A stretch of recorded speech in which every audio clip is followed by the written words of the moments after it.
कहते हैं जान है तो जहान है, लेकिन जब आँखें हैं तो सारी दुनिया दिखाई देती है, दुनिया के सारे रंग दिखाई देते हैं। लेकिन जब से ये कोरोना वार शुरू हुआ है और जिस तरीके से कोविड-19 ने अटैक किया है सारी दुनिया में, आँखें सबसे अधिक प्रभावित हुई हैं, ऐसा कहा जा रहा है।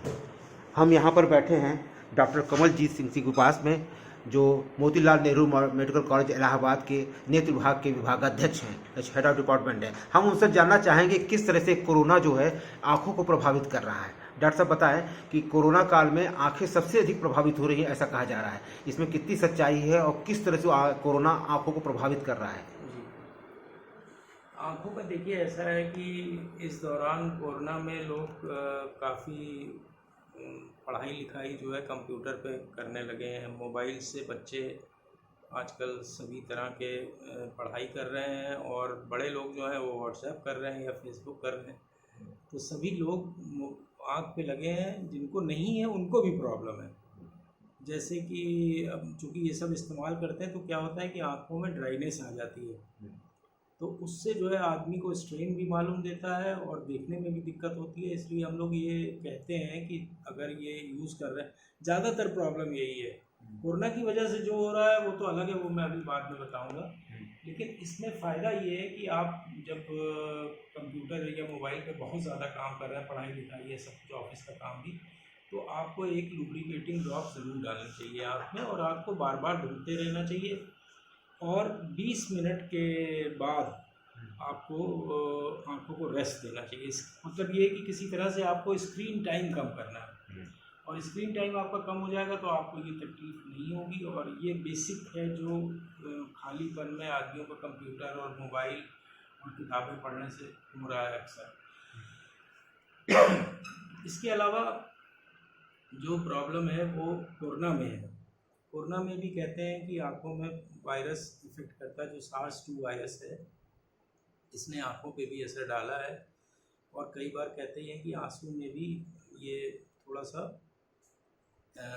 वायरस आ जाता है। ये SARS-2 में था। इसमें अभी ये प्रूव नहीं हुआ है कि आपको ये आँख अफेक्टेड हो रही है कि नहीं हो रही, और वायरस आ रहा है कि नहीं आ रहा है। कुछ लोग कहते हैं कि वायरस, अगर डॉक्टर लोग हम लोग टच करते हैं किसी के आंसू को आँख जांच करते समय, तो हमें वायरस होने का खतरा है, क्योंकि उससे इन्फेक्शन आ सकता है। बाकी हम लोग आँख के डॉक्टरों को भी दिक्कत है, क्योंकि बहुत क्लोजली हम लोग को देखना पड़ता है। तो वायरस उड़ के, अगर जैसे बताया जा रहा है कि उचित दूरी बनाए रखें, वो दूरी नहीं रहती तो काफ़ी आँख के डॉक्टरों को असर आता है। तो ये तो बेसिक प्रॉब्लम है। अब दूसरी प्रॉब्लम ये है कि जो कोरोना में लॉन्ग टर्म जिनको कोरोना हो गया है,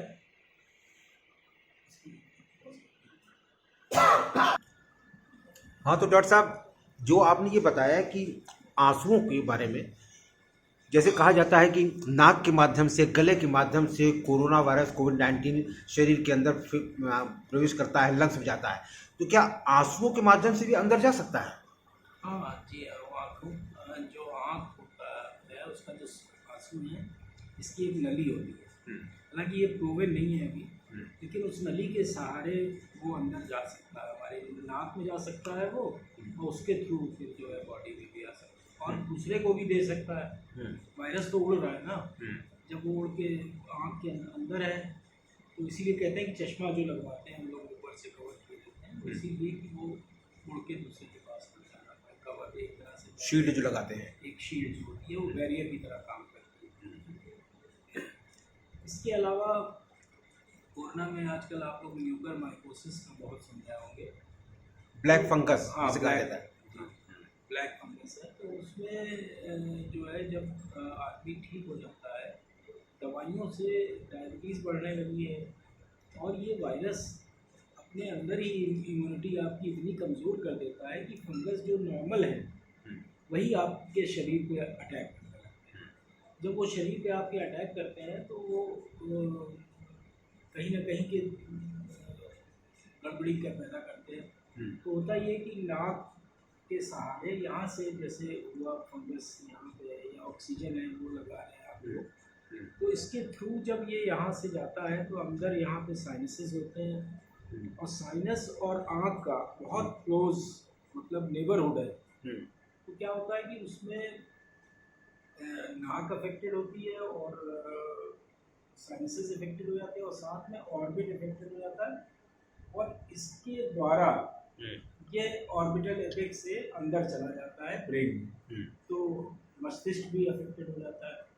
तो ये सब कारण है जिसकी वजह से डेथ इसमें 40 से 50% हो जाती है।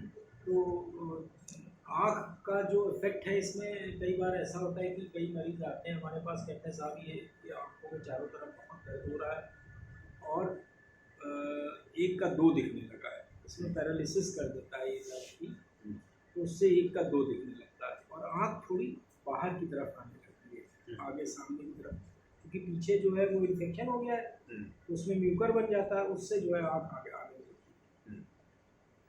तो ये जब तीनों हो जाते हैं, साइनसेस भी हो गए, तो ऑपरेशन तो किया जाता है और दवाइयाँ आप जैसे पढ़ ही रहे होंगे अखबारों में आजकल, ये एल्फोटेरिसिन भी बड़ी महंगी दवाई है, वो देनी पड़ती है। तो उसकी वजह से कॉस्टली ट्रीटमेंट भी हो जाता है और रिस्क लाइफ को बहुत ज़्यादा, 50% डेथ हो रही है उसकी वजह से, अगर ये अंदर पहुंच गया तो टाइमली अगर ट्रीटमेंट नहीं किया गया। तो जो आँख में तकलीफ़ है उस जिनको कोरोना हुआ है, डायबिटीज़ कंट्रोल नहीं है, स्टेरॉयड की दवाइयाँ खाई हैं, उनको आँख चेकअप कराना अपना आवश्यक है और नाक भी चेकअप कराना। प्राइमरली जो है वो नाक के थ्रू जाता है तो उसका भी चेकअप होना एंडोस्कोपी से होना ज़रूरी है। लेकिन ये आँख का चेकअप नहीं, तो कई बार ये हो रहा है कि हम लोग को या तो इंजेक्शन लगाना है एल्फोटेरिसिन का जो बहुत महंगा है, और वो बॉडी में भी आईवी भी देते हैं उसको, वो लगाने, लेकिन वो तब लगता है जबकि बीमारी बहुत बढ़ी हुई है। जब बीमारी बढ़ जाती है तो उस पूरी बीमारी को हटाने के लिए हमें ऑर्बिट की ये जो बोन है इसके सही आँख को निकालना पड़ता है, तो बड़ा विभत्स हो जाता है, ऑपरेशन बहुत मुश्किल है, लाइफ बचाना है तो फिर वो आँख निकाल लेनी पड़ती है। लेकिन जो आपने बात बताई ब्लैक फंगस जो आजकल बहुत चर्चा में है कि बहुत डेंजरस है, आप बता रहे हैं कि 50% डेथ होती है इसमें। हाँ, 50 से ज़्यादा भी हो जाती है, डिपेंड करता है कि कम भी थोड़ी बहुत हो सकती है, कोई एग्जैक्ट नहीं होता है कि 50% लोग मर ही जाएंगे, लेकिन डिपेंड करता है कि कितना ज़्यादा उसने आपकी शरीर पे अटैक किया है। लेकिन ये आपका ये भी बताया आपने कि जो फंगस है ब्लैक फंगस कोई बाहर से नहीं आ रहा है, आपकी इम्यूनिटी से ही रिलेटेड है। ये जो हमारे चारों तरफ फंगस हैं वही है, लेकिन हम इम्यूनिटी कमज़ोर हो जाती है इसलिए वो अपना जो है रंग दिखा देता है और नुकसान कर देता है। और डायबिटीज़ बढ़ी हुई तो उस पर कोई भी चीज़ ग्रो कर जाती है, डायबिटीज़ बढ़ी होती है, तो बेसिक चीज़ है कि स्टेरॉइड के कारण डायबिटीज़ बढ़ती है। नहीं, किसी को होती है उसको स्टेरॉइड चला बहुत हैवी डोज देते हैं, लेकिन ऐसा है कि हमारा कहना ये है कि हम लोग बहुत सी बीमारियों में स्टेरॉइड देते हैं और बहुत लंबे समय तक देते हैं, लेकिन इसमें केवल डायबिटीज़ और स्टेरॉइड ही नहीं है, आपकी बॉडी की इम्यूनिटी जब आप कमज़ोर होंगे तो दुश्मन अटैक करेगा, तो वो फंगस जो है वो दुश्मन है, और आपका बॉडी जो है, जो आपकी क्षमता है प्रतिरोधक लड़ने की फंगस से, वो कमज़ोर हो गई है और डायबिटीज़ और साथ में हो गई, तो ये सब मिलजुला के ये आपको प्रभावित करते हैं और बहुत तेज़ी से बीमारी फैल जाती है।